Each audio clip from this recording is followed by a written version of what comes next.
Saya pernah dengar Ustaz, katanya orang yang sudah meninggal, arwahnya datang mengunjungi keluarga tiap malam Jumat. Apa benar itu Pak Ustaz? Tak ada dalilnya.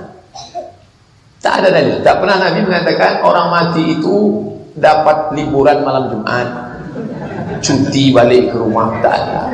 Rekreasi, tak ada. Lalu roh itu di mana letaknya? Kalau nanti Abdul Somad mati, rohnya kemana? Roh orang baik tempatnya illiyin, roh orang jahat tempatnya sijjin. Dua saja.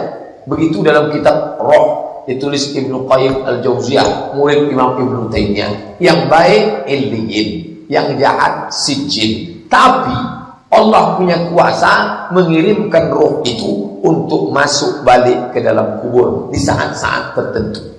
Lalu kalau saya ziarah ke kubur, Bapak Ibu ziarah ke kubur Abdul Somad, ini kubur Abdul Somad, mau puasa nih, lalu Bapak nih, untuk almarhum Ustaz Abdul Somad Al-Fatihah. Apakah Abdul Somad tahu Bapak Ibu ziarah? Tahu, walaupun dia tak ada di situ. Dari mana dia tahu? Dari CCTV dikasih orang. Oh, datang juga jamaah Raudatus Sholihin. Jadi jangan ragu. Itulah kenapa ketika kita lewat di situ kita ucapkan salam.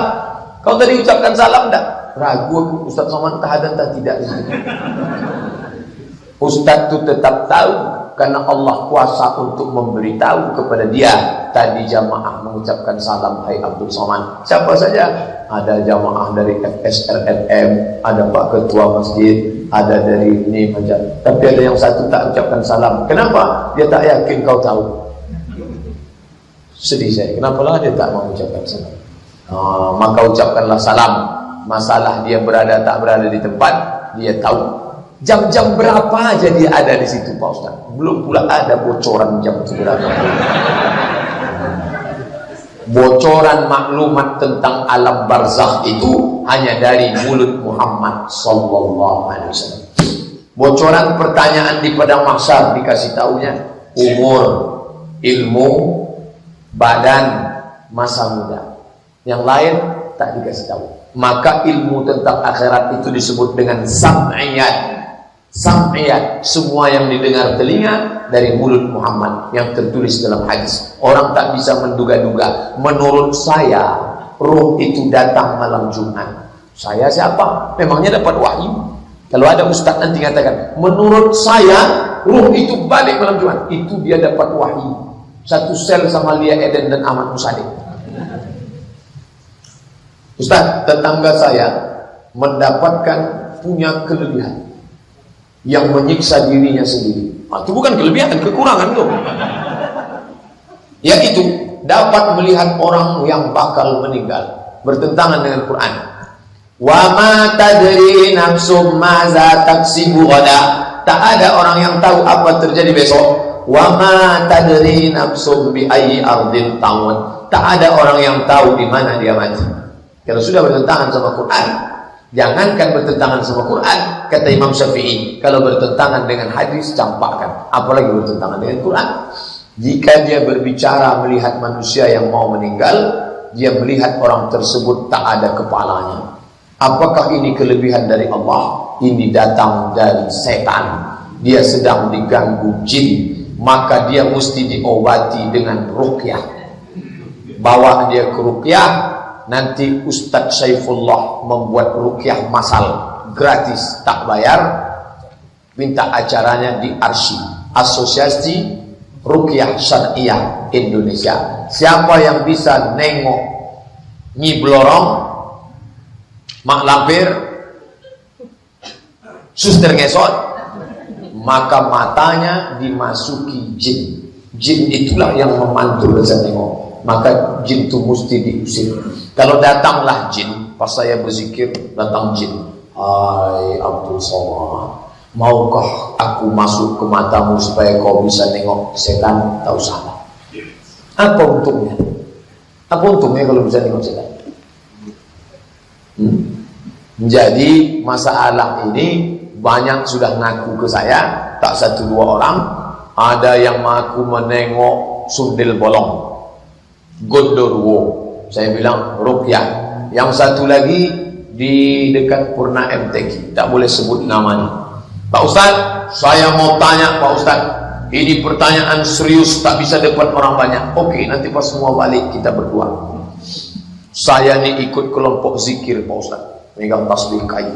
Setelah ikut nih saya bisa menengok semua yang ada di balik-balik dinding. Semua yang tersembunyi bisa saya nampak. Ayo. Wah, ayo. Baiklah. Dalam ilmu tasawuf ada namanya kasyaf.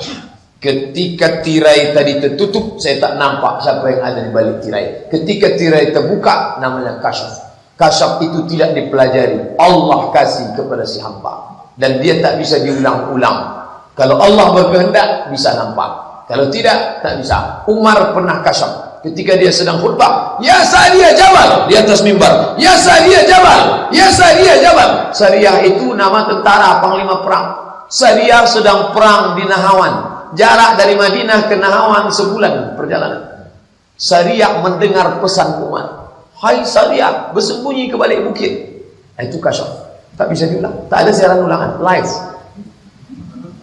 Tiba-tiba ibu ini mengatakan, aku bisa tahu tamu yang mau datang. Saya bilang, kasyaf terbagi dua. Kasyaf Rabbani, kasyaf ilahi, kasyaf syaitani. Bagaimana cara membedakannya? Jawab jujur. Setelah ibu bisa menengok balik-balik dinding, tahu tamu mau datang, makin ingat sama Allah atau makin lupa? Jawab. Makin lupa Pak Ustaz. Setan punya kerja. Cepat ruqyah. Dia datang. Jangan sangka setan menggoda berzina.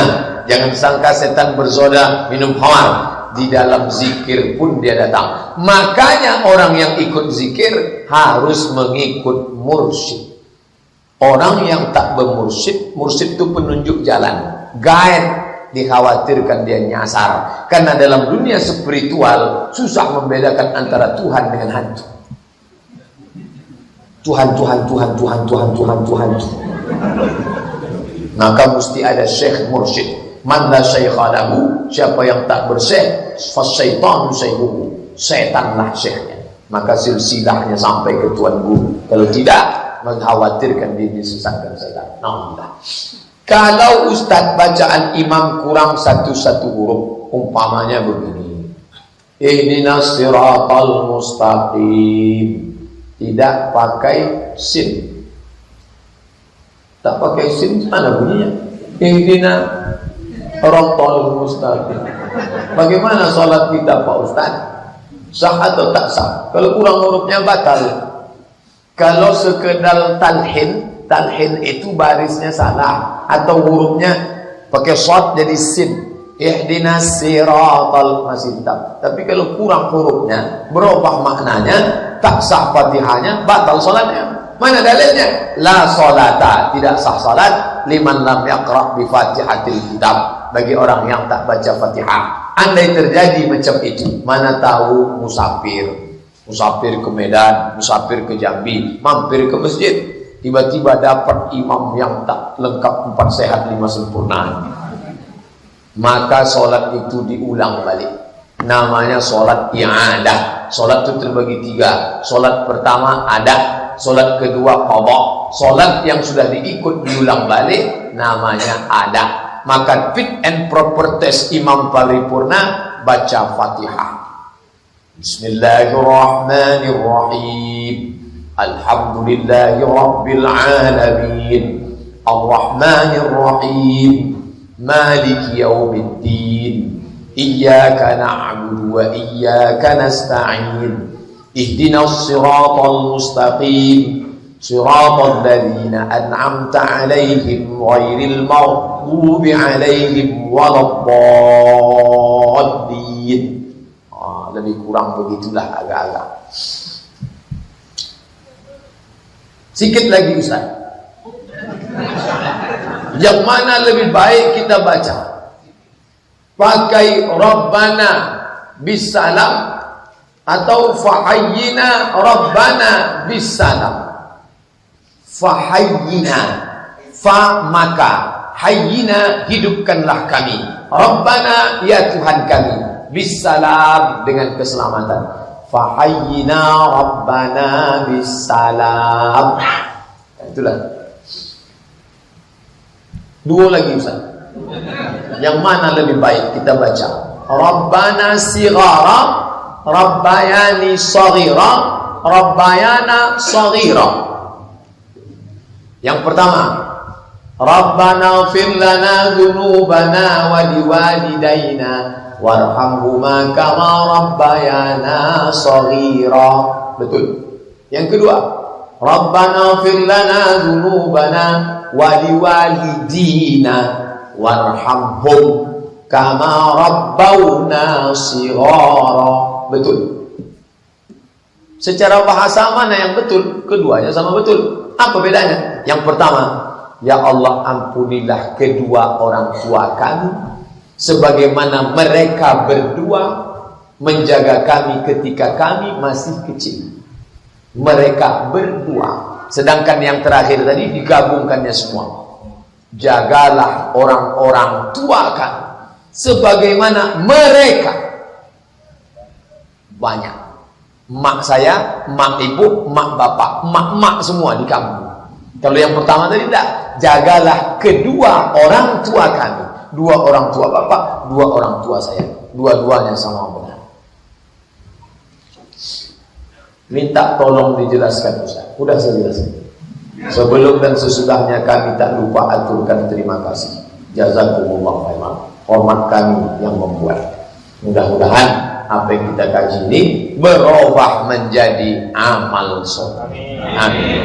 Terima kasih atas segala perhatian. Mohon maaf atas segala kesilapan. Subhanakallahumma wa bihamdika asyhadu an la ilaha illa anta astaghfiruka wa atubu ilaik. Wa sallallahu ala sayyidina Muhammad wa ala alihi wa sahbihi wasallam. Walhamdulillahirabbil alamin. Taqabbalallahu minkum minna wa minkum taqabbal ya karim. Assalamualaikum warahmatullahi wabarakatuh. Terima kasih. ربنا يا ربنا